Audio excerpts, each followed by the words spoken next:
안녕하세요. 자, 우리 1주차 2교시 수업이 좀 들어갈게요. 아무래도 이 관광객 행동론, 이 소비자 행동론은 좀 여러분들이 좀 다뤄야 된다 그래야 되나요? 여러분들이 좀 알아가야 되고 또 여러분들이 이해할 것들이 좀 내용이 좀 많습니다. 그러다 보니까 오리엔테이션 이 수강 신청 수강 신청 정정 기간임에도 불구하고 수업을 좀 하도록 해야 될 것 같습니다. 안 그러면 여러분들이 중간에 좀 많이 힘드실 거예요. 그래서 수업을 진행을 시작하도록 하겠습니다. 자, 1주차 2교시 수업 시작합니다. 그래서 우리가 소비자 행동의 이해, 첫째 주는 우리가 이제 소비자 행동의 이해를 갖다가 여러분하고 이제 이야기를 좀 나눌 거예요. 2교시, 3교시에 거쳐서. 그래서 소비자 행동은 상당히 복잡하고 이해하기 어렵다. 엄청나게 어렵습니다. 그래서 이거를 안다라면 참 누구든지 비즈니스를 하는 데 있어서 대박을 내지 않을까, 뭐 저는 그렇게 생각을 합니다. 그래서 요번 시간들 할 때 소비자 행동의 개념 요거 좀 살펴보시면서 특성, 그다음에 어떤 소비자들의 어떤 분류, 소비자를 이제 나눠줄 수도 있어요. 그래서 그다음 우리가 그 소비자 행동을 연구하는 목적이 있겠죠. 왜 연구를 해야 되는지. 그다음에 이제 그 과거의 전통적인 연구 방법들, 연구 모델들을 좀 살펴보면서 현대의 목표와 지금 더불어서 그 우리가 소위 얘기해서 SNS 시대죠. SNS 시대 때 이 4차 산업 시대 때 이 모델은 또 어떤 것이 있는가, 이런 걸 좀 비교를 하는 시간을 갖도록 하겠습니다. 자, 우선적으로 소비자, 원래 이제 2주차, 1주차, 2교시에 이제 소비자나 이런 거는 오리엔테이션 시간에 저희가 다뤄봤죠. 그래서 소비 생활을 해서 상품과 서비스를 구입하거나 사용하는 사람, 경제적인 동물은 소비자라 했고, 이러한 소비자들의 특성은 뭐냐면 정체성을 확립하고 아주 다양하다라고 말씀을 드렸어요. 여기서 추가적인 부연 설명을 하게 되면 소비자 유형은 네 가지로 크게 나눠진다는 건 최종 소비자, 즉 최종 소비자는 그 제품이나 서비스를 사용하고 처분하는 거죠. 그걸 최종 소비자. 재판매자는 그 상품을 되팔아서 이익이 목적인 소비자입니다. 그걸 사용하는 게 아니라 목적의 상품을 되팔려고 하는 사람들. 그다음 세 번째 조직 구매자는 조직적으로 어떤 단체나 조직이 조직적으로 상품이나 서비스 생산을 목적으로 구매하는 조직입니다. 즉 부품을 구매하는 거죠. 부품을. 직접 사용할 수 있는 단계가 아닌 부품을 구입을 해가지고 그걸 또 상품의 서비스를 생산을 목적으로 하는 것입니다. 그래서 조직 구매자. 그리고 이념이나 지식, 어떤 정보, 교육, 아이디어를 수용하는 사람들 또 소비자라고 할 수 있습니다. 그래서 정치, 정당, 어떤 종교, 신도들, 학교의 학생들을 우리는 마지막 네 번째 소비자라고 할 수 있겠습니다. 소비자 행동은 제가 말씀드린 개인이나 집단이 뭐죠? 욕구 충족이죠. 욕구 충족. 욕구 충족을 하기 위해서 제품이나 서비스, 유형의 제품이라든가 무형의 서비스를 해서 제품을 갖다가 필요하다라고 느끼면 탐색하고 평가하고 구매하고 처분하고 사용하고 이런 행위를 가지고 우리는 소비자 행동이라고 저번 시간에 배웠습니다. 자, 그러면 소비자 행동, 이런 행동 간단히 얘기하자면 소비자 행동은 반응이에요. 인간의 반응. 반응. 내가 무언가가 부족하니까, 내가 뭔가가 필요로 하니까 움직이게 되고, 근데 그런 것들이 동기에 의해서 움직이게 되는데 어떤 자극에 의해서 움직이게 되는 거죠. 거기에 나타나는 반응을 바로 우리 인간의 행동이라고, 인간의 반응이라고 하는 것을 갖다 우리 소비자 행동이라고 합니다. 이건 크게 세 가지로 또 나눠볼 수가 있습니다. 감정적인 거, 내가 좋아하고 싫어하는 이런 감정적인 반응이 있겠죠. 그 다음에 인지적으로, 이성적으로 판단을 하는 거예요. 그래서 제품이나 서비스를 갖다가 그 믿음, 신뢰, 이거 보니까 그 논리적으로나 이성적으로 괜찮겠구나, 이런 믿음이나 신뢰, 단순히 감정적인 판단이 아니라는 거죠. 그 다음에 이제 행동적인 요소, 제품을 사는 거, 그 다음 구매하는 거, 처분하는 거, 소비하면서 이런 행동적인 요소, 즉 세 가지의 인간의 반응이 나타난다는 거죠. 감정적으로, 인지적으로, 이성적으로, 그 다음에 행동적으로 나타나는 거죠. 이러한 세 가지의 반응이 우리는 소비자 행동이라고 할 수 있다라는 거죠. 소비자 행동의 구성 요소가 있습니다. 행동이 이제 여러 가지 하는 다 쪼개버린 거죠. 이 쪼개진 구성 요소들이 다 전부 다 마케팅 활동에 상당히 필요하다라는 거예요. 그래서 의사결정의 요소, 어떤 이것이 정말 필요한가 하는 의사결정. 그다음에 획득하고 사용하고 처분의 대상자들. 그렇죠? 그다음에 이유, 어떤 방법, 어디서 살 건가, 장소, 빈도, 기간, 몇 번을 살 건가. 그다음에 소비자 유형이 되겠죠. 소비자 유형. 획득하고 사용하고 처분하는 거. 이것도 다 소비자 행동의 구성 요소입니다. 근데 제공물이죠. 우리 제품, 서비스, 아까 얘기했던 아이디어나 활동들, 종교, 정치 뭐 이런 것이 다 제공물이 되겠죠. 그 다음에 의사결정 단위입니다. 정보를 수집하는 사람이 따로 있고, 그렇죠. 내가 뭔가시 필요하다. 여러분들이 만약에 학교 다닐 때, 고등학교 때 한번 돌아서 보시게 되면 여러분들이 사용하는 사람이지만 책 구매는 과연 누가 할까요? 부모님이 어릴 때 많이 해주죠. 부모가 정보를 수집을 하고 부모가 이거 사라 저거 사라 영향력을 행사하고 다음에 결정까지도 부모가 거의 다 하죠. 물론 여러분의 의견을 반영해서 그렇고 구매도 직접 부모가 합니다. 돈을 내야 되니까 지출해야 되니까. 근데 막상 사용자는 여러분이다. 그래서 의사결정 단위에 따라서 이것이 다 마케팅 활동의 필요. 누가 사느냐? 이 대상 제품은 누가 사는 거지? 사용자는 초등학생인데 구매는 정보는 누가 수집하지? 그러면 마케팅을 누구한테 펼쳐야 돼요? 사용하는 제품은 초등학생이지만 마케팅은 정보 수집자, 의사결정자한테 하게 된다는 거죠. 다음에 의사결정 기간입니다. 시간에 따라서, 일에 따라서, 월에 따라서, 주에 따라서, 연에 따라서 다 다르겠죠. 이러한 것들이 전부 다 기업 마케팅 활동에도 상당히 필요하다. 이 모든 것들이 소비자 행동의 구성 요소에 들어간다라고 생각하시면 되고요. 소비자 행동의 특성을 보시게 되면 가장 대표적인 게 동기에 근거한 행동입니다. 동기가 없이는 행동이 이루어지진 않죠. 여러분이 물을 마시는 이유가 뭘까요? 갈등이 된다. 갈증을 느끼는 거죠.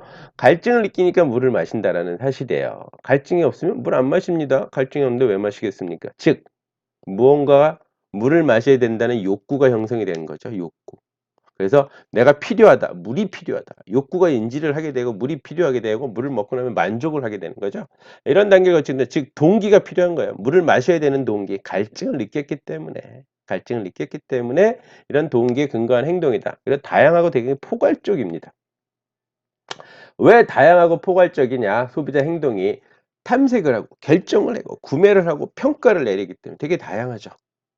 행동이. 그리고 아주 포괄적이에요. 생각하는 게. 정보를 탐색을 많이 합니다. 여러분 뭐가 하나 필요하다 그러면 그냥 가서 길거리에서 뭐 하나 사듯이 사지는 않을 겁니다. 많은 정보를 수집을 하죠. 그걸 탐색을 하고 평가를 내리고 그 정보를 여러분 나름대로 기준으로 여러분 나름대로 개인적인 그 욕구라든가 개인적인 성향이라든가 라이프 사이클에서 결정을 내릴 겁니다. 그리고 구매를 하게 되겠죠. 평가를 한다. 당연히 다양하고 포괄적으로 일련의 과정으로 일어난다. 소비자 행동은. 하나의 단면으로 끝나는 것이 아니죠. 물건을 사기 전에 행동과 그다음에 물건을 살 때의 행동, 그다음에 물건을 사고 나서의 행동 이게 다 연결이 되는 거죠. 끊어지지 않습니다. 그다음에 시간에 따라서 복잡성에 따라서 상황에 따라서 다르게 행동들을 하게 돼요. 내가 시간이 별로 없다. 응? 내가 시간이 별로 없을 때는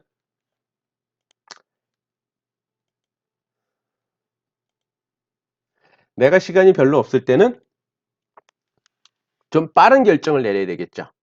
내가 시간이 별로 없을 때는 정말 좀 빠른 결정을 내려야 되고 그 다음에 상황이 복잡한 게 벌어질 때도 마찬가지인 거죠. 자, 구매 시기, 구매 시기에 따라서 빠른 시간이 얼마 남았느냐, 그쵸? 구매 결정, 의사 결정하는 시간이 얼마나 남았느냐, 소요 시간 같은 이런 구매 시기에 따라서 또 의사 결정에 복잡한 활동들이 있게 되죠. 물건 살 때 아까 말씀드렸듯이 평가하고 탐색해야 되는 이런 것들이 복잡하게 이루어지는 거죠. 그래서 상황에 따라서도 누가 필요한 건지, 누가 쓰는 건지, 어떠한 상황에 내가 처해져 있는 상황, 또 대상에 따라서도 좀 천천히 구매해도 되는 건지, 빠른 시간 안에 구매를 이루어지어야 되는 건지, 그 상황에 따라서도 어? 다르게 나타날 수 있습니다.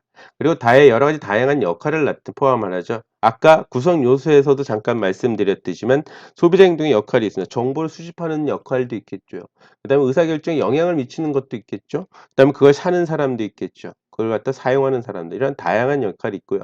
그다음으로서는 개인적이고 외적인 요인에서 영향을 받는다라는 거죠. 예? 개인적 동기, 성격, 태도 등에 따라서 그리고 내가 속해 있는 문화에 따라서 사회 계층에 따라서 가족 등에 따라서 이런 집단 그 중거 집단이라고 하죠. 이런 데서 영향을 받는다는 거죠. 그다음에 개인에 따라 나의 라이프 사이클이라든가 나의 욕구에 따라서 소비자들의 행동은 다 다르다라고 생각하시면 돼요. 그래서 이와 같이 7가지의 특성을 가지고 있다. 그래서 즉 동기에 근거한 행동이고 두 번째 다양하고 포괄적이다.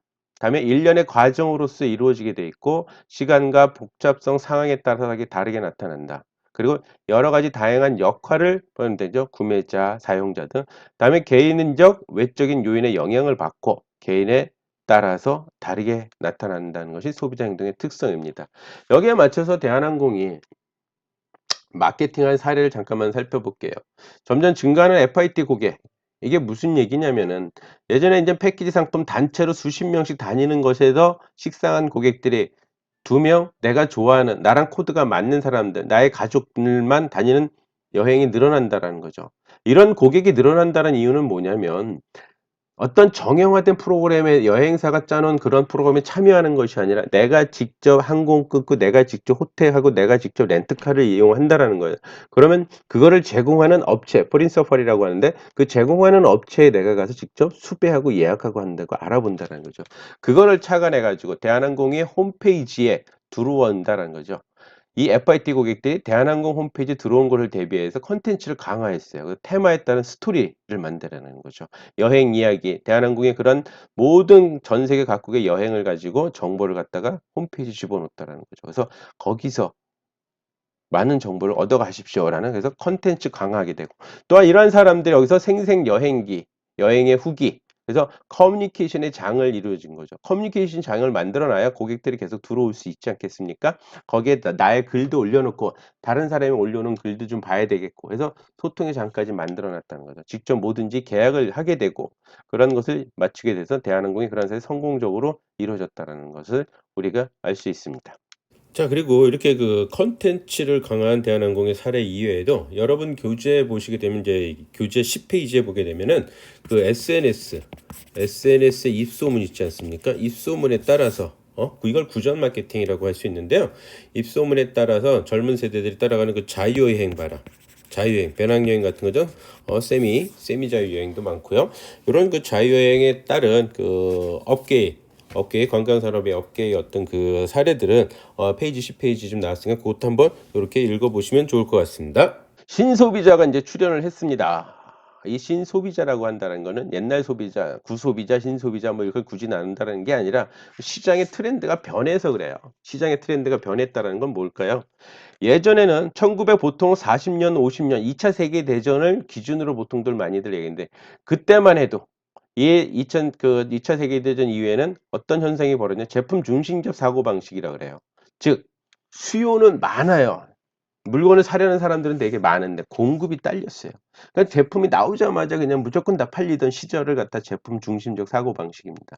그러나 60년, 70년 넘어오면서부터 그게 달라지기 시작했어요. 이제는 많은 제품들을 왜 기업들이 이러지 않을 겁니다. 와, 잘 팔리니까 돈 많이 벌 거 아닙니까? 지금까지 보게 되면 기업의 제조업 특히 신화를 남긴 사람이 대부분이 60년대, 70년대 대부분 신화가 남긴 우리나라에서 삼성이 됐던 현대가 됐던 LG가 됐던 대부분이 60년, 70년, 80년대 거쳐오면서 그룹이 만들어지게 되죠. 신화를 만들어내고. 그때 당시에는 만들어내면 팔리던 시절이었어요. 그러나 이렇게 만들어내면 잘 팔린다니까는 뭐 너나 나나 가만히 있겠습니까? 다들 만들어내려고 그러다 보니 너무 많이 만들어진 거야. 만드는 사람이 너무 많아진 거죠. 오히려 이제 사려는 사람이 줄어들었어요. 즉 사려는 사람이 줄어들다 보니까 수요자, 소비자가 이제는 귀중해진 거죠. 그 사람들한테 가서 그 사람들이 무엇을 원하는지 그 원하는 상품을 이제 만들어야 되는 거예요. 즉 고객 중심적 사고방식을 이루어지게 된다. 그게 고객 가치가 되게 중요시 됐다. 그래서 고객 중심적 사고방식에 따라 제품 가격도 선정하게 되고 제품을 만들어내서 제품을 시장에 출시하게 되었다라는 거죠. 그래서 기존에는 수동적 관계였을 소비자였지만 이제는 능동적 관계의 소비자가 된 거예요. 왜? 기업들이 소비자를 갖다 왕으로서 모시게 되고 그 소비자의 위치가 더 위로 올라가다 보니까 이제 소비자 파워가 더 세진 거죠.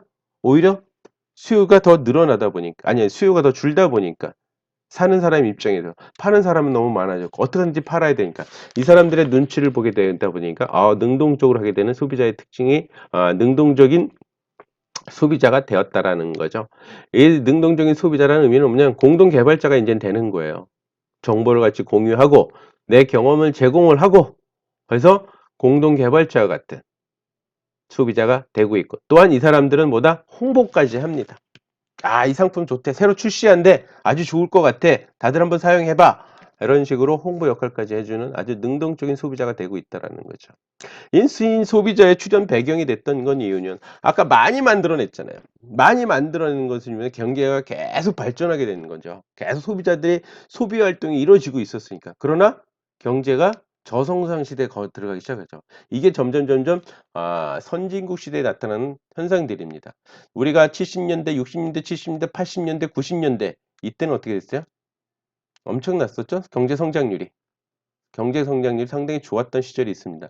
그러나 어느 시대인가서부터 2000년대 되었던 5% 미만으로 뚝뚝 떨어지더니 이제는 2%, 3%대에서 놀고 있는데 한은에서 2030년대 1.9%까지 떨어질 거다. 이제 2%도 안 된다라는 거죠. 올해는 더더욱이나 암울한 시기일 수도 있겠지만 이런 식으로 하다 보니까 경제가 성장하지 않는 시대, 정체되는 시대 되다 보니까 어떻게 되겠어요? 소비가 알뜰해진다는 거겠죠. 즉 소비가 활발하게 이루어지지 않다라는 거죠. 그 다음으로서는 상생의 시대입니다. 사회 이슈에 많은 사람들이 참여하게 돼요. 이 60년대, 70년대, 80년대는 먹고 사는 게 좀 바빴다고나 할까요?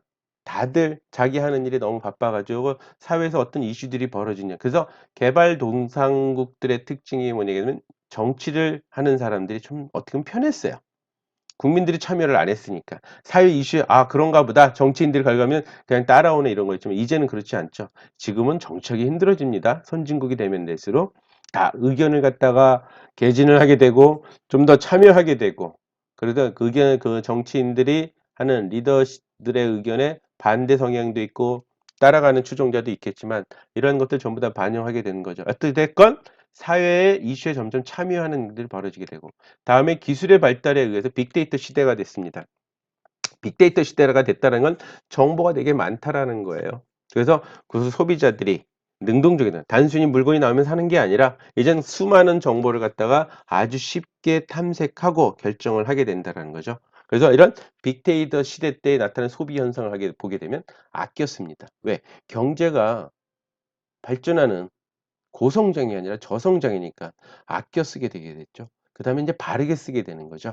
상생 시대니까 함부로 쓰는 게 아니라 남한테 피해를 줘서도 안 되고 그리고 데이터 많은 정보를 얻게 되니까 똑똑하게 사용을 한다라는 거예요. 아주 똑똑하게. 음? 이런 일들도 발생을 한다라고 우리가 볼 수 있습니다. 그런 소비자의 특성은 이러다 보니까 소비자의 특성은 마케팅에 이제 참여하는 거죠. 아까 생산 과정에도 참여하게 되고 홍보 과정에도 다 참여하게 되는 그래서 마케팅 과정에 참여하는 소비자들의 특성을 갖고 있고 사회 이슈에 좀 민감해지고 그러니까 나만의 스타일을 주도해 개인적이지만 나만의 스타일을 주도하게 되는 것이죠. 이런 소비자 특성에 따른 어떤 사례들을 한번 볼까요? 자, 마케팅에 참여한다. 이건 프로듀서라고 합니다. 생산도 참여하면서 소비자로서 생산도 참여한다는 그래서 프로슈머. 예전에 이경규의 꽃교면이라고 있었는데 이런 드라마 오락 드라마가 있었어요.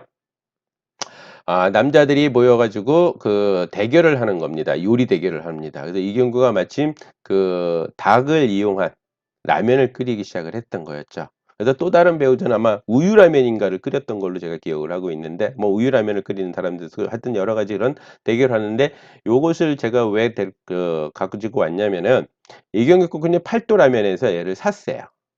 그래서 이 라면을 끓인 걸 직접 참여해서 이 사람이 이경규가 직접 라면을 만드는 거를 시연을 하게 되고 팔도에서 그거를 사가지고 팔기 시작했는데 그게 대박이 터졌던 적도 있습니다. 왜? 라면이 맛있었어요.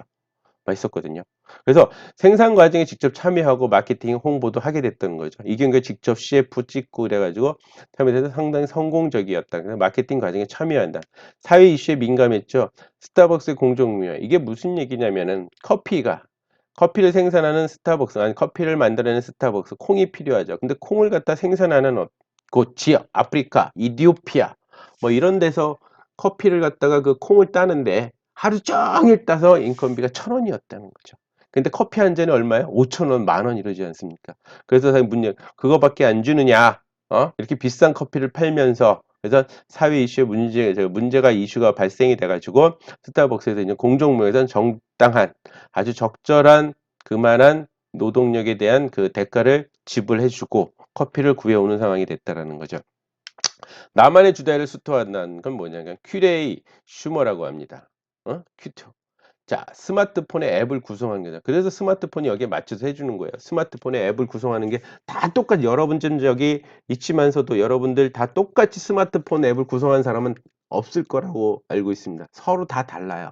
자기 자신만의 스타일대로 구성을 해놨을 거라는 거죠. 이런 식으로 소비자의 특성, 마케팅 과정에 참여하고 사회의 이슈에 민감해지고, 네? 그다음에 나만 스타일을 주도하는 능력이 벌어지고 있다. 그럼 프로슈머라는 건 뭐냐? 생산자와 소비자가 합친 말이에요. 엘빈 토플러 경제학자가 미래는 앞으로는 생산자와 소비자가 같이 합쳐지는 프로슈머라는 단어를 사용하게 될 것이다. 그런데 역시나 그런 게 지금 되게 많아지고 있죠. 그래서 능동적인 소비자야. 생산과 유통 과정에 참여한다라는 거죠. 그래서 돈을 같이 버는 그런 거라고 생각하시면 될 것 같고요. 이 프로슈머의 성향은 어떻겠어요? 적극적입니다. 정보 추구도 적극적이고 또한 정보 공유도 아주 적극적으로. 변화 두려워하지 않아요. 당연하다라고 본다. 왜? 정보를 의견을 개진하고 공유하다 보니까 다른 것을 자꾸 만들어내고 뭔가가 만족스럽지 않으니까 만족한 걸로 만드니까 계속 변화가 이루어지고 개방적이고 혁신적인 거죠. 그 소비 과정의 전문적인 지식의 소유자예요. 그래서 얼리 어답터와 더불어서 오피니언 리더라고도 하고 있습니다. 또 마켓 메이븐이라는 말도 사용하고 있는데요. 전문적인 지식의 소유자가 프로슈머입니다. 전문적인 지식이 있으니까는 개발 과정에 참여를 하게 되고 마케팅 과정에 참여할 수가 있겠죠. 아무것도 모르면 할 수 없잖아요. 그다음에 관계와 상호작용을 상당히 중시하는 경향이 있고 창조적인 성향이 있습니다. 그래서 가치를 스스로 창출해내요. 가치를 스스로. 그러니까 지금 현재 개별 기업으로서 성공하는 것들이 되게 많죠. 특히나 인터넷을 이용한 돈을 버는 방법 상당히 많아졌죠. 하여튼 가치를 스스로 창출해내서 많은 사람들을 모아가지고 또 비즈니스를 하는 경우도 있다라고 할 수 있겠습니다.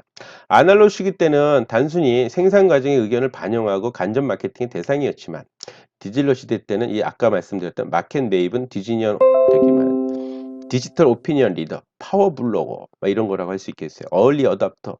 아이폰이나 갤럭시 같은 거 있지 않습니까? 새로운 상품 출시되면 며칠 전서부터 미리 가서 그 상품의 어떤 정확하게 사용 경험도 하나도 없는데도 불구하고 가서 무조건 가서 사가지고 수용하는 사람들이 있습니다. 이런 얼리 어답터 같은 현상이 그러한 소비자들이 태어나고 있는 게 디지털 시대의 프로슈머의 행동들이라고 우리가 할 수 있겠습니다. 그래서 기업체는 이 프로슈머를 이용한 마케팅을 많이 활용을 하고 있어요. 이 사람들이 왜냐면 개발하는 제품에 아이디어를 제공하고 그 개발하는 과정에 참여하기 때문에 어떻겠어요? 그 제품은 어떻게 보면 고객이 만든 거잖아요. 고객의 의사가 다 반영이 됐으니까 만족도가 최대화되기 때문에 고객 만족 최대화 전략도 이런 프로슈머를 계속 개발하고 그리고 자기 편으로 만드는 거죠. 어떻게 보면.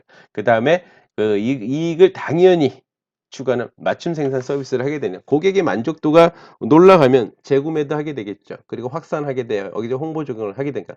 그러다 보니까 고객 의견에 반영하고 거기에 맞추는 맞춤 생산 서비스를 해서 이익을 갖다 끌어올리고 있다라는 거죠.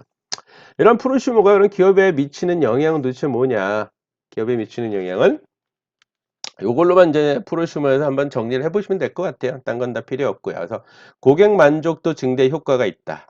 예? 매출 중요하죠. 비용도 절감을 시켜요. 시장조사 필요 없지 않습니까? 고객의 의견을 다 미리 반영했는데 시장조사가 뭐 따로 필요하겠습니까? 필요 없다라는 뜻이에요. 그 다음에 홍보 마케팅을 여기저기 막 홍보해 주는 거죠. 그러니까 홍보나 마케팅 역할을 하게 됩니다. 그래서 기획 단계에서 의견을 반영하고 공정 단계에서 직접 참여하게 되고 그 다음에 마케터 홍보 단계에서도 참여하게 된다는 거죠. 그래서 상당히 긍정적인 효과를 주고 있는 것이 프로슈머다. 그래서 기업체에서는 이 프로슈머의 의견을 갖다 많이 반영을 하고 그걸 더욱더 활성화시키는 것도 작업들을 많이 하게 되는 거죠.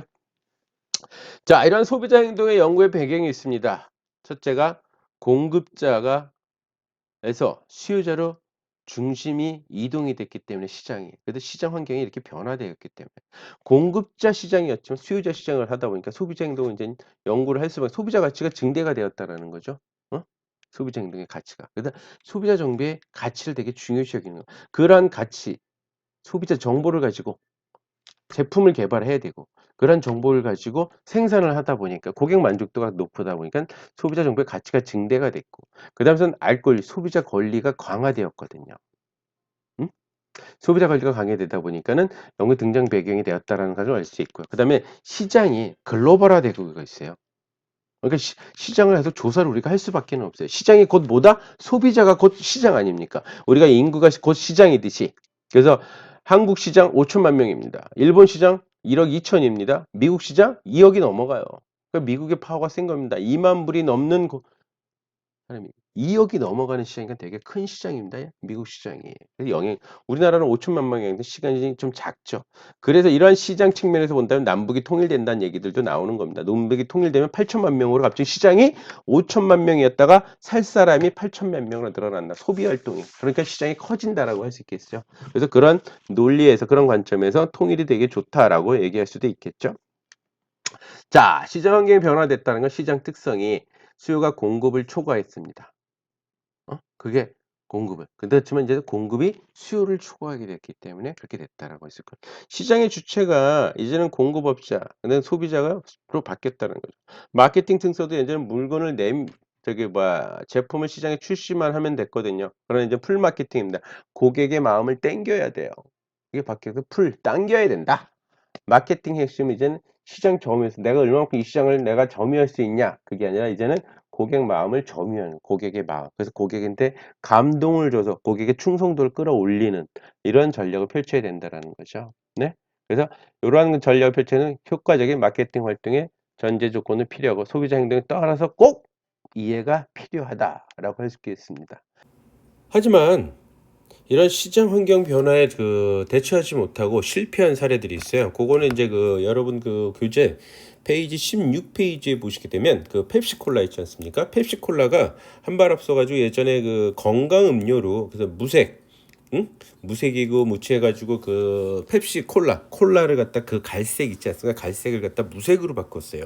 그래서 건강을 갖다 어필하는 한 번씩 시도를 했었는데 역시 실패를 크게 했죠. 그리고 난 다음에 인도에서의 나노 자동차 정말 저렴하게 200만 원이 채 안 되는 자동차를 만들었거든요. 이것도 시장의 수요를 자동차를 정말 필요로 하는 사람들의 인식을 그러한 시장들의 변화 시장의 에서의 소비자 행동들을 이해를 실패한 사례, 나노 자동차 마케팅의 실패 사례가 있습니다. 그것도 한번 읽어보시면 좋을 것 같습니다. 소비자 정보 가치가 증대가 된 거죠. 사전 욕구 파악해서 제품을 생산하고 서비스를 제공해야 되기 때문에 그래서 소비자는 합리적인 소비 활동을 하는 거고 기업체에서는 제품과 서비스의 신속한 제공이 필요하기 때문에 4P 전략을 펼치게 돼 소비자 정보를 바탕으로 4P 전략을 펼친다는 거죠. 신제품 아이디어를 누구로부터 받아낸다? 소비자, 프로슈머로부터 받아내는 거고 이 제품을 개발을 하고 유통 채널을 결정을 하게 되고 요즘 소비자들 유통 채널 뭘 써야 돼? 온라인이 되게 대세죠. 오프라인이 대세가 아닙니다. 이제는 온라인의 유통 채널 그중에서도 어떤 채널을 사용을 할 것인가. 예? 그다음에 가격도 거기에 맞게 고객들이 기대하는 기대 가격이라는 게 있습니다. 그 기대 가격에 맞춰야 되면 결국에는 프로슈머 소비자들의 정보가 필요한 거죠. 고객이 어느 정도 수준을 생각하고 있나. 그리고 판매 촉진 활동도 당연히 효과적인가. 어느 것이 효과적인가를 우리가 찾아낼 수 있는 거죠. 그래서 소비자의 권리 강화입니다. 소비자의 권리는 뭐죠? 소비자가 향유할 수 있는 가장 기본적인 권리입니다. 소비자가 향유할 수 있는 거예요. 즐거움, 삶의 목적을 행복을 향유할 수 있는 삶의 목적인 행복을 향유할 수 있는 기본 권리인 거죠. 이걸 맨 처음에 했던 건데 미국의 케네디 대통령이 4대 권리를 하게 됐죠. 안전할 권리, 알 권리, 선택할 권리, 보상을 받을 권리. 그래서 이것이 발전이 돼서 국제 소비자의 7대 권리, 우리나라도 7대 권리가 됩니다. 소비자의 역할과 책임도 같이 강조를 했던 거가 있기 때문에 하여튼 소비자의 권리가 강화되면서 소비자 행동을 더더욱이나 우리는 연구를 해야 된다는 거죠. 이게 강화되니까 소비자의 파워가 세지는 거예요. 그래서 소비자의 의견이 가치가 점점 올라가게 된다라는 거죠. 그 다음에 시장이 글로벌화 돼가고 있다는 거죠. 글로벌. 그래서 다국적 기업이 제조 공급을 하게 된다는 게 보편화가 되고 있어요. 그때 각국마다 다 똑같을 수는 없잖아요. 시장을 각국마다 세분화시켜야 되고 그 문화마다 또 하위 문화라는 게 있습니다. 더 낮은 문화. 그것 때문에 그에 따른 시장을 갖다 세분화에 따른 차별화된 마케팅 전략도 펼치기 때문에 글로벌화에 상당히 중요합니다. 오타 났네요. 따란이 아니라 따른인데 시장 세분화에 따른 차별화된 마케팅 전략을 펼치기 위해서도 우리는 소비자 행동의 연구가 필요하다라는 것이죠. 정작 시장의 환경이 변화되었다. 소비자 가치가 증대가 되었다. 소비자의 권리 강화가 됐다. 소비자의 파워가 세졌다. 시장이 글로벌화됐다기 때문에 소비자 행동의 연구를 할 수 있는 상황이 됐다라는 거죠. 소비자 행동의 연구 변화를 한번 살펴보도록 할게요. 과거서부터 어떻게 지금 변해 왔는지. 예전에 2차 세계대전이 일어날 때는 사실 거의 없었어. 이건 거의 없었다라고 해도 돼요. 로마인들이 뭐 가계부 기록이 좀 있었던 거가 시작이 된다라고는 하고 보고는 있습니다. 소비자 행동론에서 보게 되면. 그렇지만은 또 특별한 건 사실은 없었다. 그런데 이제 2차 세계대전 이후에 조금씩 관심을 갖게. 하지만 이때도 아직은 뭐다? 공급이 수요를 창출한다라는 법칙이 나오기 시작했던 시대예요. 공급이 수요. 즉 만들어내면 팔린다. 이런 의미입니다. 그래서 기업의 마케팅 활동 고압적인 자세였던 거죠. 아 언제 나옵니다. 줄 서서 기다리십시오. 이렇게 돼버리는 거죠. 고압적인 판매 방식으로서 요게 나눠주는 그 핸드북에는 좀 잘못 써 기재가 됐는데 그건 후반기에 써놨던 것이 미리 나왔던 거で그거 삭제해 주시기 바라겠습니다. 자 다음으로서 이때는 하여튼 그래서 60년대 초반까지는 연구 자체가 상당히 미비했다. 소비자 행동을 바로 제대로 해본 적이 별로 없다라고 보시면 될 것 같아요. 다음으로서는 소비자 행동에서 이제 성립이 이젠 되기 시작을 했어요. 이때가 공급에서 수요로 형태가 변화되기 시작하던 때 이제 이 50년대 때는 공급이 팔렸다. 만들어내면 바로 팔렸다. 이런 거 있지만 이젠 그게 아니더라는 거죠. 이제 공급이 많아진 거예요. 그러니까 사는 사람이 적은데 공급이 많으니까 안 팔린다. 이제 만들어내면. 그러니까 아 소비자들 이제 연구해 저 사람들이 뭘 필요로 하는지 무엇을 먹는지 를 연구하기 시작했다는 거예요. 이때 이제 60년대 초반부터 시작돼서 70년대까지 그게 연결되어 왔다라는 것을 우리가 알 수 있습니다. 그러다 이제 80년 후반 돼서부터는 본격적으로 하게 되는 거죠. 그래서 단순히 이론적인 것도 아니고 떠나서 이제 실천적이고 응용적으로 모델도 구축을 하기 시작을 했고 마케팅이 꼭 필요하던 것이 그래서 지금까지도 상당히 중요시 여기는 것 중에 하나가 이 소비자 행동 연구가 상당히 중요시 되고 있다는 걸 우리가 알 수 있습니다. 소비자 행동의 연구 목적은 뭐냐? 다음으로 우리가 다룰 게 소비자 행동. 이 소비 행동은 우리 생활의 한 일부분이 되고 있죠. 아예 이제 소비 행동은 어차피 삶에 살아가는 데서 소비 행동 상당히 중요시하게 됩니다. 소비 행동, 나의 정체성을 확립해나 그랬지 않 그랬죠? 말이 꼬이네요. 소비 행동 자체는 생활의 한 일부가 됐습니다. 그것도 상당히 중요한 일입니다. 소비하면 즐겁지 않습니까? 물론 내가 그만한 경제적인 것이 받쳐주면 더더욱 좋지만 어찌 됐건 소비는 상당히 즐겁습니다. 내가 누군가한테 선물할 때도 혹은 내가 사용한 거를 사더라도 소비 활동 상당히 즐겁죠. 생활의 한 일부가 됐고 그다음에 마케팅에서 소비자 행동을 이해한다는 건 기업 목표를 달성하게 되는 거죠. 이해가 부족하면 목표 달성 실패, 파산이 된다라는 거죠. 그래서 소비자 행동의 연구 목적은 어떻게 되느냐 이건 것을 바탕으로 첫째가 마케팅 전략을 갖다 수립할 때 상당히 중요하다. 그래서 연구를 해야 되는 목적이죠. 그다음에 공공정책의 수립. 이건 기관이라든가 정부, 국가에서 필요로 하는 거겠죠. 그 다음에 우리 개별적인 소비자들의 합리적인 소비 활동의 특징에서 이게 필요하다라는 겁니다. 합리적인 소비. 그냥 과소비나 이런 게 아니라 합리적인 소비가 필요해서 마케팅 전략을 수립한다.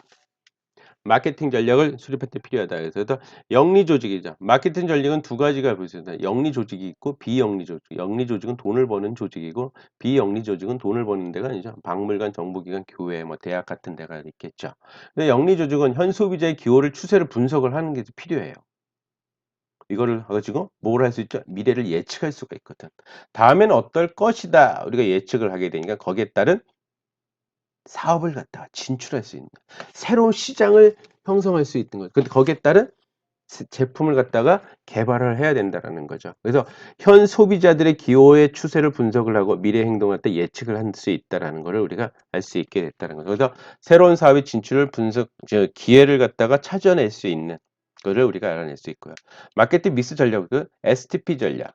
시장을 세분화시키는 소비자들의 기호를 갖다가 분석을 하다 보니 A는 커피를 단순히 먹지만 B는 아이스 커피를 먹고 C는 라떼를 먹더라. 거기에 따라서 시장을 분석을 하고 그리고 타겟 마케팅을 정하고 그다음에 제품을 갖다 포지션해서 마케팅 거기다 4P 전략, 8P 전략 집어넣어서 마케팅 믹스 전략을 펼치게 됐다. 그래서 비영리 조직은 구태 이런 거가 아닌 그렇지 않죠.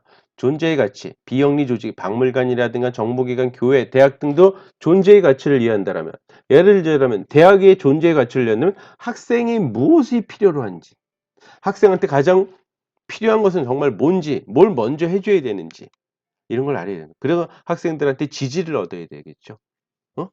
학생들한테 참여와 지지를 얻기 위해선 마케팅 전략을 수립해야 돼요. 그래서 소비자 행동의 지식이 상당히 필요로 하다라는 것을 우리가 알 수 있겠습니다. 그다음에 공공정책의 수립인 거죠. 국민 생활의 질적을 향상하기 위해 삶의 만족을 시켜주기 위해서 각종 정책을 입안하는데 법규를 제정하는데 필요하기 때문에 소비자 행동을 연구한다. 그리고 합리적인 세 번째로서는 합리적인 소비 활동을 촉진하기 위해서 필요하다. 현명한 소비 활동을 계획하고 그다음에 욕구를 충족하게 되고 그다음에 가격을 갖다 제품에 같이 정보를 갖다 제공하고 그걸 공유하고 합리적인 소비 활동을 지원해 주기 위해서 합리적인 소비 활동 촉진을 위해서 또 우린 소비자 행동을 계속 연구를 해야 된다는 사실이죠. 소비자 행동의 이제 연구 방법입니다. 접근 방법. 소비자 행동을 어떻게 접근을 했나? 소비자 행동에 접근하는 방법은 네 가지로 크게 나눠지고 있습니다. 첫째가 경제학적 접근입니다. 경제학적 접근. 합리적인 소비자라는 걸 기준으로. 근데 다원적인 접근. 합리적인 소비를 봤더니 그게 아닌 거야. 그래서 좀 다원적으로 보는 방법이 있고. 다음은 정보 처리 접근. 요거는 컴퓨터가 출연하면서 나왔던 겁니다. 다시 자세하게 설명을 드려 다음에 쾌락적과 경험적인 접근이 되게 되는데 이런 식으로 구분을 할 수가 있어요. 경제학적인 접근, 다원적인 접근, 정보 처리 접근, 쾌락적 접근이 이 네 가지에서 접근을 하게 되는데 1950년대 이전입니다. 경제학을 바탕으로 해서 합리적인 인간이 바탕이 된 거예요. 그래서 인간은 합리적인 의사결정을 통해서 효용을 극대화시키는 것이 된다. 근데 다원적인 것은 그것이 아니고 정신분석학, 심리학, 사회학이 이제 참여하기 시작해서 욕구 충족자, 합리적인 것이 아니라 합리적인 바탕으로서 소비 활동이 이루어지는 게 아니고 이제는 욕구를 충족하기 위해서 소비 활동을 하는 거라는 거죠. 그래서 심리학이나 사회학, 정신분석학이 참여하게 된다라는 거예요. 그러니까 정보 처리는 인지다. 하나하나 이성적으로 따지는 이성적인 인간, 합리적인 게 아니라 이성적인 것, 정보 처리자로서 수없이 많은 자극이 들어오는 지각을 통해서 오감을 통해서 들어온 정보를 갖다 처리하는 사람으로서 의사결정 과정이 이루어지고 있다. 그것이 아니다라고 이제 네 번째 나오는 것이죠. 꼭 정서 심리학, 비교 심리학인 건데요. 쾌락과 경험을 추구해서 추억을 만들기 위해서 응? 이런 쪽으로 접근을 해야 된다는 것이 네 가지였는데. 자, 우선 경제학적 접근은 뭐냐? 합리적인 의사결정, 최소의 경비로 최대 효용을 추구한다라는 거죠. 응? 이걸 갖다가 하는 것이 경제학적 접근입니다. 이건 전반적인 수요 추세를 갖다 예측하는 데 유용해요. 합리적인 일반적으로 수요 추세는 대부분이 합리적인 의사결정을 내리게 돼 있거든요. 그래서 경제학적인 접근에서는 이러한 것이 유용하게 돼 있는 건데 그런데 소비자가 여기서 이제 의심을 갖게 되는 거죠. 관광 소비자는 합리적으로 하나요? 합리적으로 하나요? 내가 벌어들인 수입에 의해서 내가 100만 원밖에 못 버는데 200만 원짜리 유럽 여행 가는 게 합리적인가요? 이건 좀 비합리적일 수도 있겠죠. 그래서 효용은 200만 원 이상의 효용이 나타날까? 관광 소비자는 그걸 약간의 의문, 퀘스천을 달게 된다는. 그러다 보니까 심리학과 사이에서 접목을 하게 돼요. 라이프 스타일을 분석하게 돼요. 개인의 신념, 태도, 가치, 체계 등이 중요하다는 거죠. 그래서 다원적인 접근을 하게 돼요.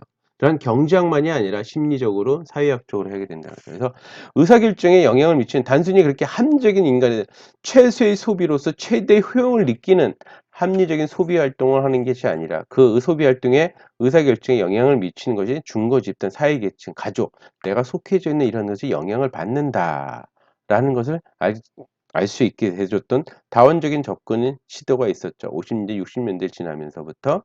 근데 60년대 이후에 우리가 컴퓨터가 딱 출현하던 시점입니다. 인지심리학이 출현을 하게 돼요. 인간은 논리적이고 체계적인 의사결정자다. 합리적인 인간이다. 이건 컴퓨터가 등장하면서 나온 얘기죠. 그래서 정보 처리가죠. 마케팅 자극, 다음에 나의 개인적인 심리적인 영향 요인들, 사회 문화적인 영향 요인들에 의해서 이 정보 처리를 이루고 거기에 대해 소비자가 반응이 나온다라는 거죠. 이것이 이제 정보 처리 정답. 마치 컴퓨터처럼 많은 주변에 있는 변수들, 요인들이 모여가지고 정보 처리에 거쳐서 소비자의 반응이 나오더라. 단순히 최대의 소비, 최소의 소비와 최대의 효용을 누리는 이런 합리적인 것도 아니고, 단순히 욕구 충족만 되는 것도 아니고, 이런 것이 다 영향을 미친다. 의사결정 과정에. 그래서 소비자의 반응이 나온다라는 것이 이때 나오기 시작을 했던 거고. 그러면 이런 것이 또 반발을 하게 됐다는 거죠. 인간은 정말 합리적이고 이성적일까? 인간은 정말 합리적이고 이성적으로만 소비 활동을 하는 걸까? 그렇지 않다라는 것이 나오죠. 스포츠, 여가 활동, 취미 활동, 공연, 예술, 특히 충동구매, 여행 이런 것들은 합리적인 소비 활동이 아닌 경우가 종종 발생합니다. 정서적 관점이 중요합니다. 그때 그 사람이 처해진 상황에 따라서. 그래서 소비자 정보 처리 관점이 제품의 예전까지만 지금까지만 해도 소비자 정보 처리 관점 제품의 효용적 실용적 가치가 중요시 되었다라는 거죠. 실용적 가치가.